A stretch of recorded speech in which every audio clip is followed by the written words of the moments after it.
right. Hello, hello. Welcome to Wonder Woman Wednesday. This Wednesday we have the beautiful Jen Traxel. Hey, Jen. Hi. How's it going? Good to be here. I'm doing really well. Awesome. So I met Jen at the Life by Design Live event this past November. And she's one of those people that I was like, she doesn't know it yet, but like we're connecting. And it's happening.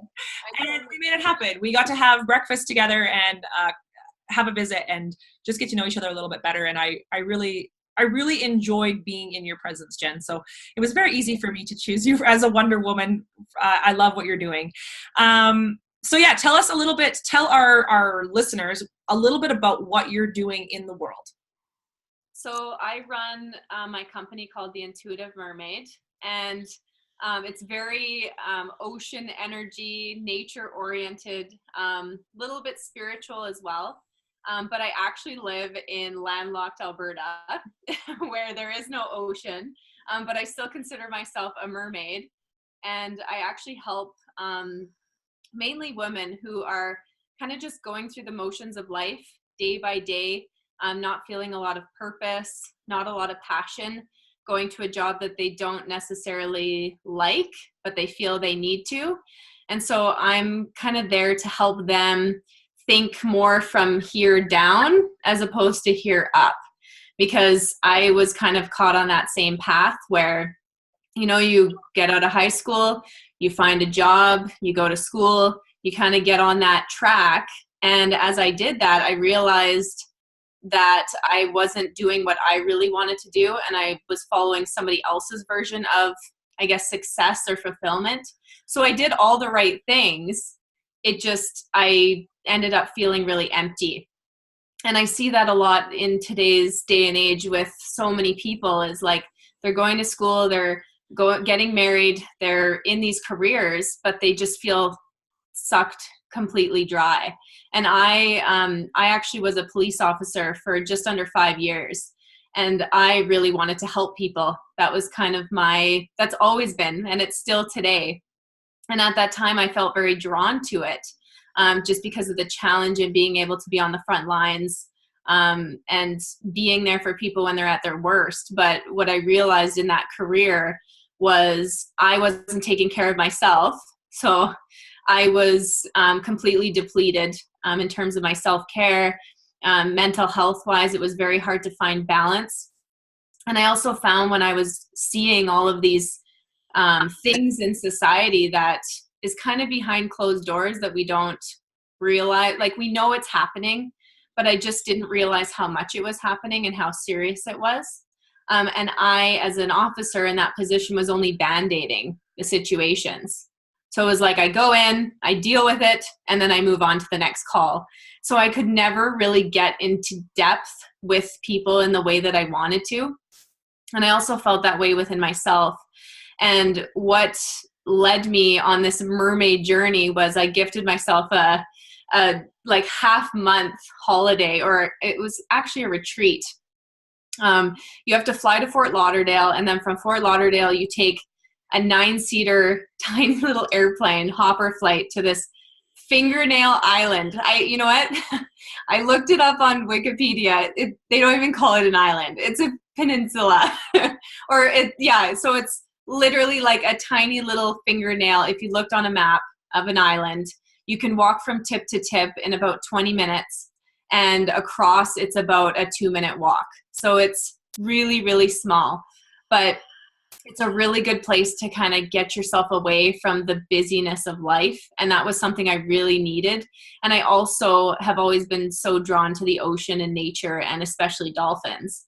And I heard National Geographic spends a lot of time out there studying the wild dolphins that live along the island there.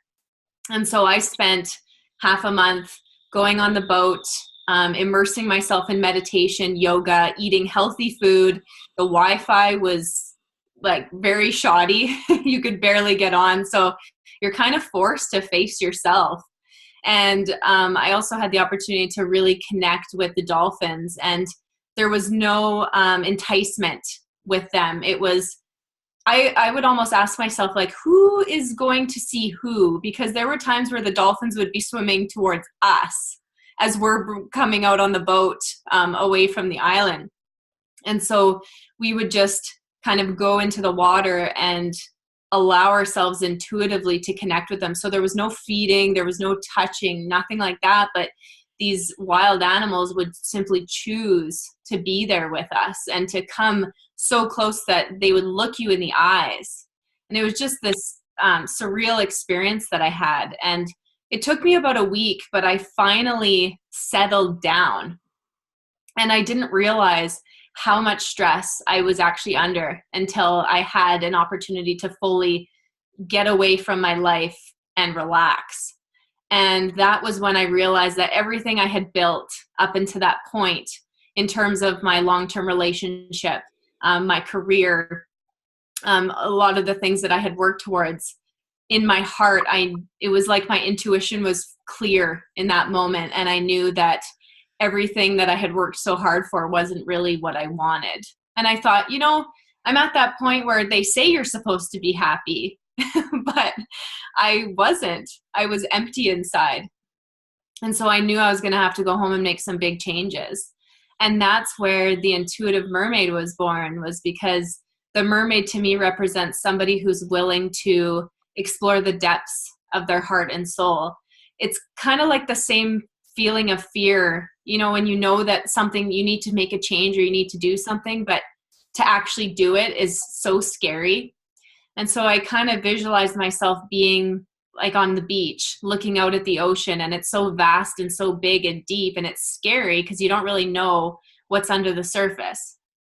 And so I had to choose to walk in the water and dive in, even though there was no certainty, I had no idea what I was getting myself into, but I was trusting this. And I always find in my own experience, the heart doesn't chatter. It just it says yes. Like that's kind of how it answers. And then the head is like, well, no, blah, blah, blah, blah, blah, blah, blah, blah, blah, blah. And then, so you listen to that and then you come back to your heart, but it says yes, but it doesn't give you anything more than that.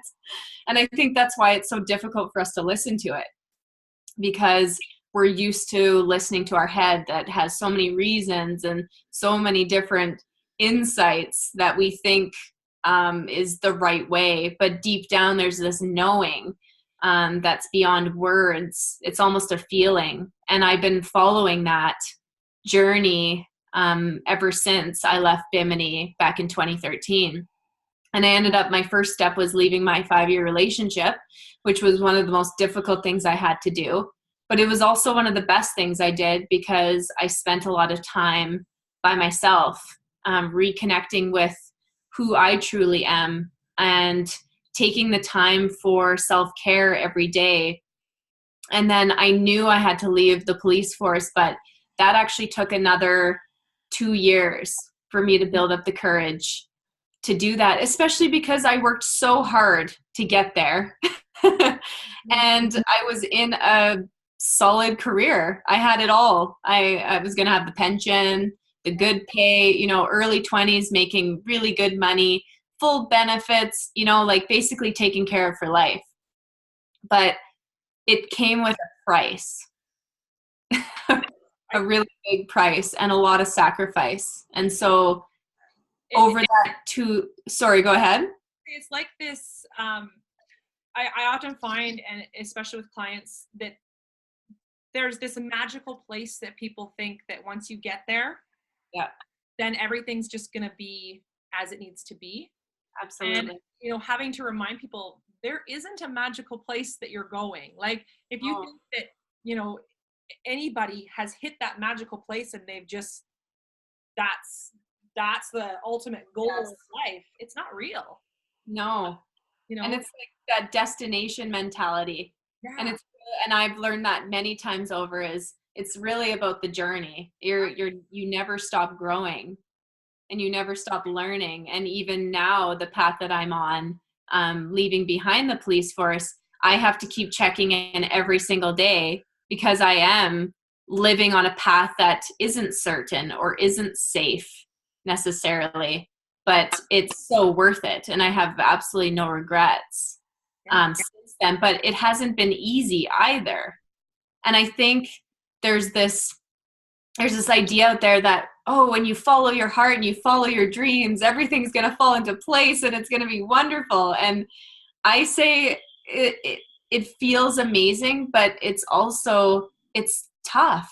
Yeah. Because you have to keep trusting in yourself when the world around you is trying to pull you back into thinking that this is good for you and this is good for you and you should do this and this. And it's constantly coming back to that quiet voice and learning how to build that relationship with it, that you can hear it more, so you start to lead your life on that path instead.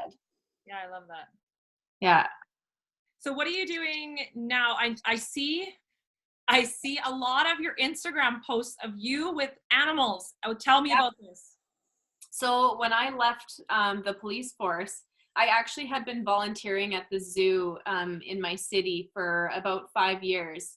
And before I was on the police force, I actually used to work with marine mammals as a sea lion trainer, actually. And I worked with sharks and stingrays and penguins and different types of animals. Kind of when I came out of high school, I was very lucky to get into the field right away.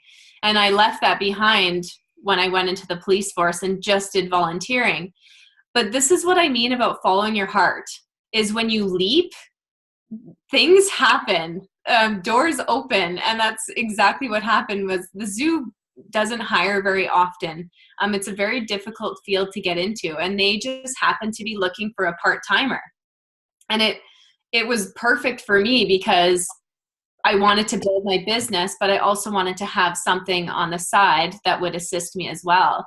And so I ended up interviewing and getting the position. And I can't believe I've been there now for actually it's been over 2 years now that I've worked at the zoo as a zookeeper. And I mainly work with the seals and the sea lions there in the aquatic area, so I can still get my mermaid fill of water and the salty air and all of that there. But I also get to be around camels and zebras and tigers and snow leopards and owls and lemurs and pandas. I actually had an opportunity to raise a baby owl last year that you may have seen on my Instagram, sitting on my kitchen floor as we're cuddling, me and this this little owlet. That's so awesome. What a fun job. And you probably don't even think of it as a job because it's so aligned with who you are and what you love. It's amazing. And it's the thing about Instagram is I've been saying this to people, I'm like, I need to post more pictures of me scooping poop and shoveling and like cleaning, because that's 95% of the job. Is I am basically a janitor, but there's that piece where I get to build relationships with these animals and help them and enrich them, and also to educate people and have them come in and experience a connection with these animals. Like, that is really a part of my purpose. And with my business, actually last year and the year before, I did something called Zen at the Zoo. I was running yoga and meditation classes actually at the zoo.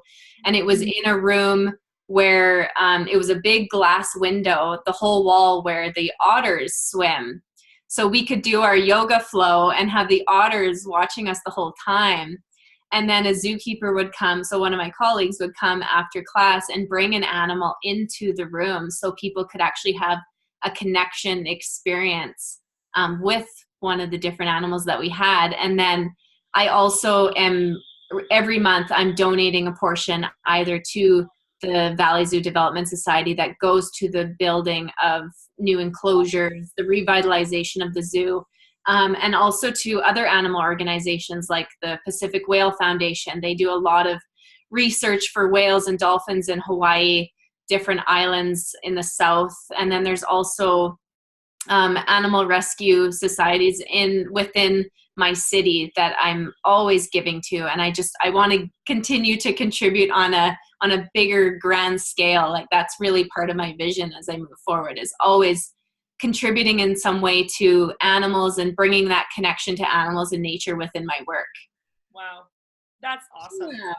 I love learning all this. Like, I didn't know any of this about Jen before, so this is really cool.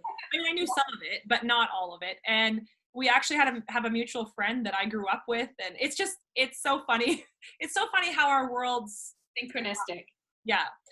So now I read about a retreat that you were doing. Yes. Can you tell these guys about it? Because it sounds phenomenal. So before we even mention the retreat, I just want to say I went to Sedona, Arizona to do my meditation teacher training. I mean, I did that when I was a police officer. And then from there, I ended up going to Bali for a month and a half to do my yoga training. And it's interesting because I never planned to teach yoga. That was never the plan. And somehow it's become obviously part of my journey, working with people alongside the coaching and running workshops and that. But I've started to do retreats, and I just recently did one last year in Banff. But my big dream is to start running international retreats where I can bring people together with animals and have some form of a connection in that way, as well as with nature. But the key here is to also incorporate holistic practices and ways that they can learn how to take better care of themselves, as well as self-development. So I went to Bimini in 2013 and I would say as a student of life. And now I'm going to be hosting a retreat in Bimini in September. And I'm going to be bringing people to the island and bringing them to see and connect with the dolphins. And I'm going to be teaching the yoga, meditation. We're going to be doing intuitive, I do intuitive readings, so card circles. We're going to be doing sharing circles on the beach, eating healthy food, talking about how to better care for ourselves, incorporating wellness in our bodies. But most important is just immersing in the island energy and, of course, with the dolphins and the marine life. There's not just dolphins there. There's even just the crystal clear blue water and the white sand and the sun and the palm trees and the sea stars and the sea turtles and the corals. And it's just, I feel like it's almost in its own place. Like, when you're there, there's nothing else to distract you, so you can completely immerse yourself in just full wellness. It's a really beautiful experience. That is so cool. I'm gonna have to look up what is it called, the place? So it's called Bimini, Bahamas. It's in the Bahamas, but it's 20 minutes off of Florida, just off of Fort Lauderdale. So it's very close to the States. That's really cool. Yeah, I'm gonna check it out. Well, I will post, if you just Facebook message me or something, the information for that, and even just like more about the island. Maybe we can even post a map or something in this post. Yes, you should see the landing strip. The landing strip is just this tiny little path on the island, and then you take a little boat over to the retreat center, and like, it's not busy, it's not touristy there. Yeah. Very authentic and local. Yeah. Awesome. Okay, well, I'm going to post that, and I'm going to look it up too, and maybe post a little bit more information about that. Definitely. Thank you so much for hopping on with me today, and I can't wait to share this with our followers. And thanks for being our Wonder Woman. You're doing amazing things. I'm grateful. I'm absolutely grateful. And if anybody wants to connect with me, you can find me on my website. It's jentraxel.com or theintuitivemermaid.com. And I would love to connect with you. Absolutely. Absolutely. That's awesome. Thanks so much, Jen. Thank you. Talk to you soon. Okay. Bye.